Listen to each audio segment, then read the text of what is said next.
Black and white நேயர்களுக்கு வணக்கம். நிகழ்ச்சியில் மூத்த பத்திரிகையாளர் சுபீர் நம்முடன் இணைகிறார். வணக்கம் சார். வணக்கம் சார். மதராசி திரைப்படம் 5 ஆண்டுகளுக்கு பின் ஏஆர் முருகதாஸ் இயக்கி வெளிவரக்கூடிய படம். அது சிவகார்த்திகேயன் ஒரு பெரிய வெற்றிக்கு அப்புறம் மீண்டும் இப்போ ஒரு படம் வந்திருக்குது. இந்த படம் எப்படி இருக்குது? ரசிகர்களுடைய கருத்து என்னவாக இருக்கிறது? இல்லை, படம் ஒரு கமர்ஷியல் படம், முழுக்க முழுக்க ஒரு ஆக்ஷன் கமர்ஷியல் படம். சிவகார்த்திகேயன் தன்னை ஒரு ஆக்ஷன் ஹீரோவாக ஒரு அவதாரம் எடுக்கிறதுக்காகவே நடித்த ஒரு படம். முழு ஆக்ஷன் ஹீரோவாக இந்த படத்தில் காமிச்சிருக்காரு. சிவகார்த்திகேயனுடைய பேஸே பார்த்தீங்கன்னா ஒரு காமெடி தான். ஒரு காமெடி பேக்ட்ராப்லேருந்து வந்ததுனால தான் என்ன ஆச்சுன்னா, ஃபேமிலியோட சிவகார்த்திகேயன் படத்தை பார்க்க ஆரம்பிப்பாங்க. குடும்பத்தோடு போவாங்க, குழந்தைங்களுக்கு பிடிக்கும், பெரியவங்களுக்கு பிடிக்கும், ஒரு காமெடி பண்ணுறாரு அப்படின்னு. அந்த காமெடி பேட்டர்னுங்கிறது ரொம்ப ஒரு எவர்கிரீன் பேட்டர்னு. இன்றைக்கி காமெடி கலந்து ஹீரோவாக யாருமே இல்லை. அது ரொம்ப ரஜினிகாந்த் வரைக்கும் எவர்கிரீன் ஃபார்முலா தான். ரஜினிகாந்த் அவர் அதை ரொம்ப ரசிப்பாங்க, ரஜினிகாந்தோடைய அந்த காமெடியை. அந்த ரூட்டில் வந்தவர் தன்னை முழுவதுமாக ஒரு ஆக்ஷன் ஹீரோவாக மாற்றி அதுக்காகவே எடுக்கப்பட்ட படம். என்னுடைய திறமையை வித்தை மொத்தத்தையும் காட்டணும் அப்படிங்கிறதுக்காக முழுவதுமாக ஒரு ஆக்ஷன் படம், ஃபுல் அண்ட் ஃபுல் ஒரு ஆக்ஷன் படத்தை இந்த படத்தில் பண்ணியிருக்கிறாரு. ஏஆர் முருகதாஸ் தொடர்ந்து தோல்வி படங்கள், சிக்கந்தர்னு ஒரு படம், அந்த படம் மாதிரி இந்தி படம் பண்ணி கூட அதுவும் தோல்வி.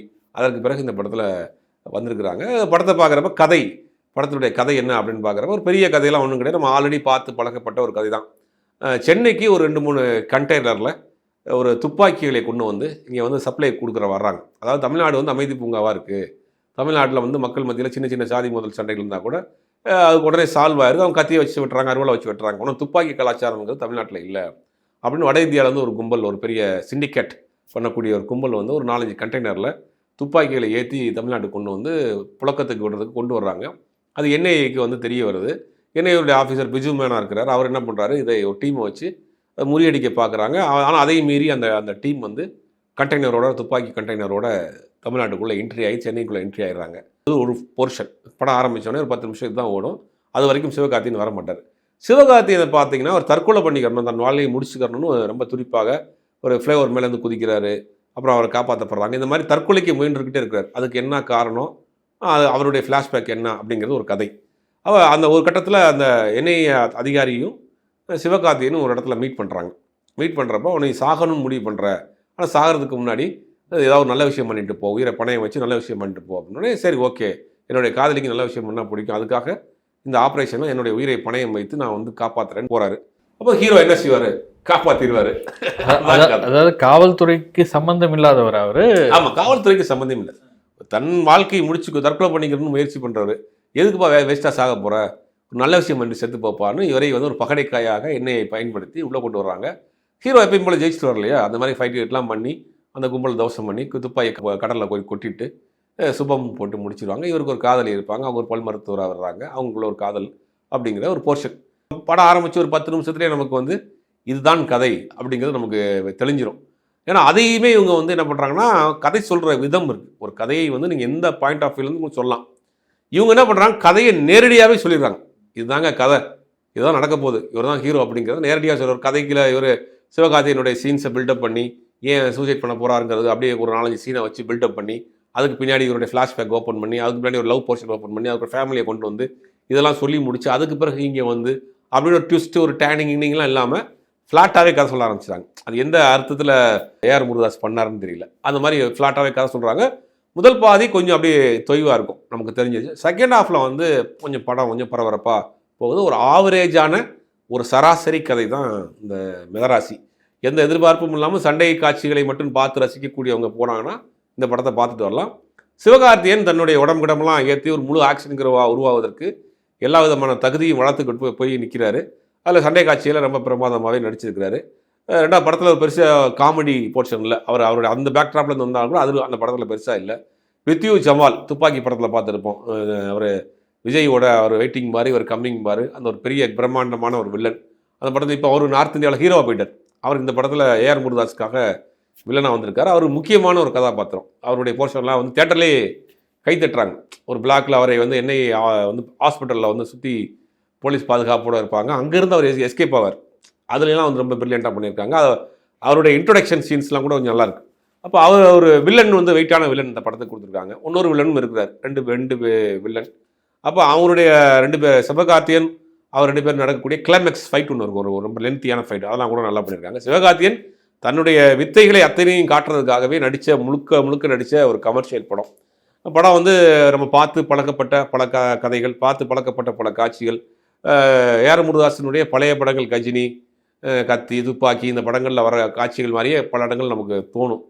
இருந்தாலும் கூட சிவகார்த்திகேயனுடைய அந்த ஆக்ஷன் ஃபைட்டு அந்த மாதிரியான விஷயங்கள் படம் அப்படியே போயிடுது. ஒரு ஆவரேஜான ஒரு படம், அவ்வளோதான். அனிருத்தோட மியூசிக் எந்த அளவுக்கு இந்த படத்துக்கு? இல்லை, அனிருத் வந்து எப்பயும் போல டெம்ப்ளேட்டாக சில விஷயம் வச்சிருக்காரு. அந்த டெம்ப்ளேட்டை இதை எடுத்து அப்ளை பண்ணிருக்காங்க. அந்த மெகா சீரியல் எல்லாம் என்ன பண்ணுவாங்க அப்படின்னா, ஒரு கேரக்டருக்கு ஒரு 500 எபிசோட் போகுதுன்னா இந்த கேரக்டருக்கு வர்றப்போ ஒரு பிஜிஎம் வாசி வச்சுருவாங்க. அந்த கேரக்டர் எப்போயா வருதோ அந்த பிஜிஎம் தூக்கி போட்டுருவாங்க. அதே மாதிரி தான் டெம்ப்ளேட்டாக ஒரு சில விஷயம் வச்சுருக்காப்புல அனிருத். பெருசாக ஒன்று அனிருத்தோடைய பல படங்கள் கேட்ட மாதிரியே தான் இருக்குது. ஒரு பாட்டு மட்டும் வந்து ஒரு பாட்டு சலமுறைன்னு ஒரு பாட்டில் வேணால் டான்ஸ்லாம் சிவகார்த்திகேயன் ரொம்ப டான்ஸ் நல்லா பண்ணியிருக்காரு. அதை சொல்கிறேன், டான்ஸு ஃபைட்டு தன்னுடைய அத்தனை வித்தையும் வந்து காட்டக்கூடிய படமாக சிவகார்த்திகேயன் பயன்படுத்தியிருக்காரு. அப்போ சிவகார்த்திகேயன் தனது ரசிகர்களை ஈர்க்கக்கூடிய அளவுக்கு இந்த படத்தை பண்ணியிருக்காரு. ஆமாம், சிவகார்த்திகேயன் ரசிகர்கள், சண்டை காட்சி ரசிக்கக்கூடிய ரசிகர்களுக்கு இது ஒரு படம் திருப்திகரமான படமாக இருக்கும். மற்றபடி ஏஆர் முருகதாஸ் ஒன்றும் அப்டேட் ஆகணும். அவருடைய பழைய ஃபார்முலாவிலேயே கதை சொல்லிக்கிட்டு போகிறார். பழைய ஃபார்முலாவுடைய காட்சிகளாகவே இருக்குது. இன்னும் வந்து அப்டேட் ஆகணும். இன்றைக்கி உள்ள நிறைய மாறிடுச்சு. அந்த அப்டேட்லாம் ஒன்றும் ஆகாமல் இருக்கிறார். இதில் இந்த காந்தி கண்ணாடி, பேட் கேர்ள் அதெல்லாம் வந்திருந்தாலும் இந்த காந்தி கண்ணாடி படம் கேபிஒய் பாலாவுக்காக பெரிய அளவுக்கு சோஷியல் மீடியாக்களில் ட்ரெண்ட் ஆகிட்டு இருக்குது. அது அவருடைய மனிதாபிமானம், அதன் அடிப்படையில் இந்த படத்தை கனெக்ட் பண்ணி பார்க்குறாங்க.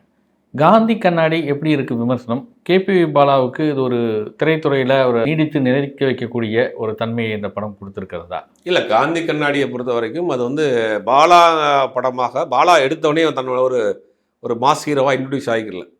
அதில் ஒரு ஒரு ஓல்டு ஏஜ் கப்புள் அவங்களுடைய ஃபீலிங்ஸ், இந்த காதல் எவ்வளோ ரொம்ப ஸ்ட்ராங்கான விஷயம், அது வயதான காலத்தில் வரக்கூடிய காதல் ரொம்ப ஸ்ட்ராங்கான விஷயம், ஹஸ்பண்ட் அண்ட் ஒய்ஃப்குள்ளே இருக்கக்கூடிய அண்டர்ஸ்டாண்டிங் அப்படிங்கிறதெல்லாம் இன்றைக்கி எதுக்கு எடுத்தாலும் டைவோர்ஸுங்கிற ஒரு விஷயத்துக்கு போயிட்டு இருக்காங்க. அது வயதை தாண்டி அவங்க எப்படி வாழ்கிறாங்கங்கிற ஒரு முக்கியமான ஒரு போர்ஷன் சொல்லியிருக்காங்க. அது படத்தினுடைய மைய பகுதியாக ஒரு கதை ஒன்று இருக்குது. அந்த டிமானிட்டேஷன் வந்தப்போ நடந்த ஒரு சின்ன பிரச்சனையை வைத்து சொல்லியிருக்காங்க. கதை களம் ரொம்ப ரொம்ப ரொம்ப புதிய களம் வந்து இது தேவையான கதை, புதுசான ஒரு அட்டம்ப்ட். ஆனால் அதில் திரைக்கதையில் நிறையா தொய்வுகள் இருந்தாலும் ஓகே ரகமான படம். பாலா கரெக்டான அதனுடைய கேரக்டர் தேர்ந்தெடுத்திருக்கார். ரொம்ப எடுத்தோடனே ஒரு ஆக்ஷன் ஹீரோவா, அவர் சாதாரண வீட்டு ஒரு பையனா சாதாரண ஒரு கேரக்டராக பண்ணியிருக்காரு. இந்த படமும் ஓகேவா ரகமான படம் தான். இந்த படம் எப்படி இருந்தாலும் பாலாவுக்காக பார்க்குறதுக்கு இன்றைக்கி தமிழ்நாட்டில் பாலா மேல் மிகப்பெரிய ஒரு எதிர்பார்ப்பு வந்துச்சு. படம் ரிலீஸ் ஆகிறதுக்கு முன்னாடியே ஒரு பெரிய எதிர்பார்ப்பு, அந்த ப்ரொமோஷன் ஆரம்பித்தாங்க. விஜய் டிவியுடைய ஸ்டார் எல்லாம் போய் படத்தை ப்ரொமோஷன் ஆரம்பித்தாங்க. நிறைய தேட்டர் அவங்களுக்கு கிடைக்கல அப்படிங்கிற ஒரு குற்றச்சாட்டை வைக்கிறாங்க. எங்கள் பேனர் சரியாக வைக்க மாட்டேங்கிறது. சின்ன படத்தை எல்லாத்துக்குமே அந்த பிரச்சனை இருக்குது. இது சம்மந்தமாக வந்து நம்ம இன்றைக்கி அந்த காலையில் அந்த பிரச்சனை வந்த பிறகு டேரக்டர் கொடுத்த பேட்டிய பிறகு டேரக்டரை மூவ் பண்ணோம். டேரக்டரும் பெருசாக ஆன்சர் பண்ணல. அது சம்மந்தமான பிஆர்ஓ படத்தினுடைய பிஆர்ஓட்டையும் பேசணும், அதெல்லாம் ஒன்றும் பிரச்சனை இல்லைன்றாங்க.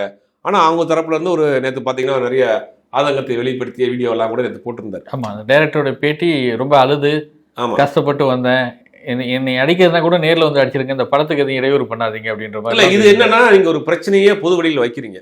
அப்போ அது விஷயமாக பத்திரிகையாளர்கள் சொல்கிறப்ப நீங்கள் அதுக்கு உண்டான விளக்கம் கொடுக்கணும்ல. இல்லை, இப்போ இது வந்து ஒரு தேட்டருடைய பிரச்சனை மாதிரி தெரியுதா இது அவர் பேசின விஷயம்? ஏன்னா யாரோ ஒரு இந்த படத்தை திரையிடுவதற்கு இல்லை தனது போட்டியாக கருதக்கூடிய அளவுக்கு ஏதோ ஒரு சில விஷயங்கள் நம்மளால யூகிக்க முடியுது அப்படின்னு. அப்போ இதை ஏன் இந்த பிரச்சனையை வெளியில் பேசினா இந்த படத்துக்கு ஓடுறதுக்கு சிக்கல் வந்துடும் அப்படின்னு பயப்படுறாங்க. இப்போ தேட்டரில் வந்து கமர்ஷியலுடைய ஹோர்டிங்ஸ்லாம் வைக்கிறாங்க. கமலா தேட்டரில் பார்த்தீங்கன்னா வசந்தன்கோ, சென்னை சில்க்ஸ், போதீசனுடைய ஹோர்டிங்ஸ்லாம் வச்சுருப்பாங்க. அது வந்து ஒரு ரெண்டல் கொடுத்து வைப்பாங்க. அந்த மாதிரி வச்சுருக்கப்ப என்ன பண்ணுறாங்க, இந்த படத்தினுடைய பேனரை வந்து சின்னதாக வச்சுட்டாங்க, மறைச்சிட்டாங்கன்றாரு. ரெண்டாவது தேட்டர் கிடைக்கலங்கிற ஒரு குற்றச்சாட்டு வைக்கிறார். சின்ன படங்கள் எல்லாத்துக்குமே அந்த பிரச்சனை இருக்குது. சின்ன படங்கள் பெரிய படங்களை தாண்டி படம் எல்லாம் இருந்தால் ஆட்டோமேட்டிக்காக இப்போ மதராசி, காந்தி கண்ணாடி 2 படம் ரிலீஸ் ஆயிருக்கு. மதராசி ஒரு 5 தேட்டர் ரிலீஸ் ஆயிருக்கு. காந்தி கண்ணாடி ஒரு 150 தேட்டர் ரிலீஸ் ஆயிருக்கு.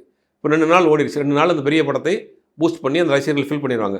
3ஆவது நாள் வந்து என்னாச்சுன்னா காமன் ஆடியன்ஸ் படம் பார்க்கலன்னா அந்த படம் உட்காந்துரும். அப்போ ஆட்டோமேட்டிக்காக இந்த படம் இன்க்ரீஸ் ஆகும். இப்போ அந்த படத்துடைய ஷோ குறைச்சிட்டு இந்த படத்தை ஏற்றிடுவாங்க. இதுதான் ரியலாக எல்லா படத்துக்கும் நடக்குது. அப்போ இவங்க வந்து ஒரு பிரச்சனையை சொல்கிறாங்க அப்படின்னா நீங்கள் என்ன பிரச்சனை கிளியராக சொல்லணுமா இல்லையா? ஒன்று தேட்டரில் நடக்கக்கூடிய பிரச்சனையா, இல்லை வெளியில் நடக்கக்கூடிய பிரச்சனையா, உங்களை யாரும் டார்கெட் பண்ணுறாங்களா?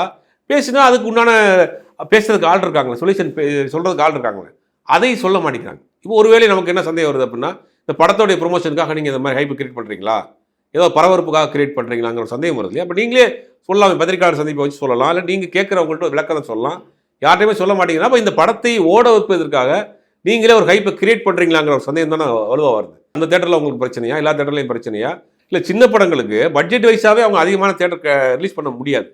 ஏன்னா படம் இப்போ அதிக தேட்டர் ரிலீஸ் பண்ணால் அதிக அளவில் பணம் செலவாகும் அப்படிங்கிறதுக்காக ஒரு சின்ன தேட்டரில் கொஞ்சமாக போட்டு பார்ப்போம். 100 தேட்டரில் போடுவோம், 120 தேட்டரில் போடுவோம். படம் பிக்கப் ஆயிடுச்சுன்னா அடுத்து போடலாம்னு முடிவு பண்ணுவாங்க. அதான் நடக்கும். இந்த வெற்றி பெற்ற குடும்பஸ்தனாக இருக்கட்டும், பார்க்கிங்காக இருக்கட்டும், டூரிஸ்ட் ஃபேமிலி எல்லாமே 250 300 தேட்டரில் போட்டு அப்புறம் படம் பிக்கப் ஆன பிறகு அடுத்தடுத்த தேட்டரில் ஸ்க்ரீன் பண்ணுவோம். அந்த மாதிரி நீங்கள் ரிலீஸ் பண்ணியிருக்கீங்க, மக்கள் ஏற்றுக்கிட்டாங்கன்னா அதிகமாக கொண்டு போய் பார்க்குறாங்க. இப்போ கமலா தேட்டரில் உங்களுக்கு நடந்த பிரச்சனையா, எல்லா தேட்டர்லையும் நீங்கள் அந்த மாதிரியான பிரச்சனை உங்களுக்கு வருதா அப்படிங்கிறத நீங்கள் தானே சொல்லணும். ஒரு கண்டனத்தை சொல்லிட்டு போகிறீங்க, ஒரு வருத்தத்தை பதிவு பண்ணிட்டு போகிறீங்க அப்படின்னா அதுக்குண்டான விளக்கம் கொடுக்கறது இல்லை, ஃபோன் எடுக்க மாட்டோம். ஏன்னா கமலா தேட்டரில் பிரச்சனை இருக்கிற மாதிரி தெரியல. அந்த பேட்டியில் போது கமலா தேட்டருடைய ஓனர் கூட இருக்கிற மாதிரி தெரியுது. ஆமாம், அவர் எல்லா படத்தினுடைய ப்ரெஸ் மீட் எல்லா தேட்டருக்கும் செலிபிரிட்டிஸ் வந்தால் கூட நிற்பார், அந்த மாதிரி இருக்கார். அந்த படத்தினுடைய பிஆர் ஓட்டுன்னு நம்ம பேசணும், ஒன்றுமே இல்லைங்கிறாங்க.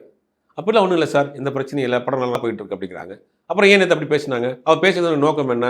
படத்தை இதை ஹைப் பண்ணுறதுக்காக, பரபரப்பு பண்ணுறதுக்காக பண்ணுறீங்களா? இன்னைக்கு காலையில் பார்த்தீங்கன்னா இந்த மீடியாக்குள்ளே ஃபுல்லாக தான் ஓடிட்டு இருக்கு. டேரக்டர் இப்படி பேசி தராமே, டேரக்டருக்கு என்ன பிரச்சனை, படத்துக்கு என்ன பிரச்சனை அப்படின்னு கேட்டுட்டு இருக்காங்க. சரி, அவங்க தரப்புலேருந்தே விளக்கம் கேட்கலாம் அப்படின்னு நம்ம கேட்குறப்ப அவங்க சரியான ரெஸ்பான்ஸ் இல்லை, அவங்க தரப்புல எந்த பிரச்சனையும் இல்லைங்கிறாங்க. அப்போ நீங்கள் திட்டமிட்டே படத்தை ஓட வைக்கிறதுக்காக நீங்கள் இந்த மாதிரி ஒரு விஷயத்தை கிளப்புறீங்களாங்கிற ஒரு சந்தேகம் வருதில்ல. இப்போ நன்றி சார், மற்றொரு நேரம் சந்திப்போம்.